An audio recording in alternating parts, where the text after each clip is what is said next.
তো বন্ধুরা দেখে খুব ভালো লাগলো। আদা চাষ একটা মনে করেন এর আগে মানুষ মাঠে ঘাটে চাষ করতো, মানে জমিতে চাষ করতো। এখন কিন্তু বাড়ির উঠানে বা ছাদে এদের আদা চাষ অনেক সুন্দরভাবে হচ্ছে। দেখেন একটু বস্তার ভিতরে মাটি দিয়ে সুন্দরভাবে আহ, মাটি দিয়ে সার টার দিয়ে যদি আপনারা এইভাবে দেন, সুন্দরভাবে আদা চাষ করতে পারেন বাড়ির ছাদে বা অল্প একটু জায়গা। এটা দেখেন জায়গাটা বেশি জায়গা না, দেখেন অল্প জায়গার ভিতরে একটু দেখেন এই ভিতরে সুন্দরভাবে হয়েছে।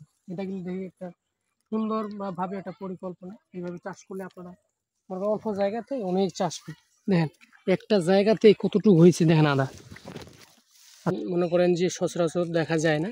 আর যদিও এই জিনিসটা হাইব্রিড জাতের একটা আদা চাষ। আর আপনারা জানেন আদা আর চায়ে আদা ছাড়া তো তখন মনে করেন যে এই সব জায়গাতে আদা এত সুন্দর হয়েছে যেটা আপনারা বিশ্বাস করতে পারেন না। দেখেন কেউ বাড়ির ছাদে এটা করতে পারেন।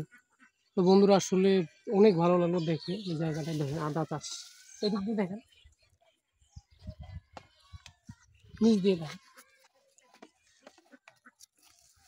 দেখেন বন্ধুরা অনেক সুন্দর হয়েছে। দেখেন এই দেখেন বস্তাগুলো, দেখেন এই দেখেন, এই দেখেন বস্তাগুলো, বস্তা এইভাবে দিলে আপনারা আদা চাষটা করতে পারেন। আসলে এইভাবে আদা চাষ একবারে সুন্দর। আর গাছের যে প্রত্যেকটা চেহারা সুন্দর, দেখেন সেরকম দেওয়া হয় না, গাছ একটু পরিচর্যা করা হয়েছে মাত্র এইটুকুই। অনেক সুন্দর আদাটা হয়েছে, অল্প একটু জায়গার ভিতরে এরকম সুন্দর আদা চাষ হয়েছে।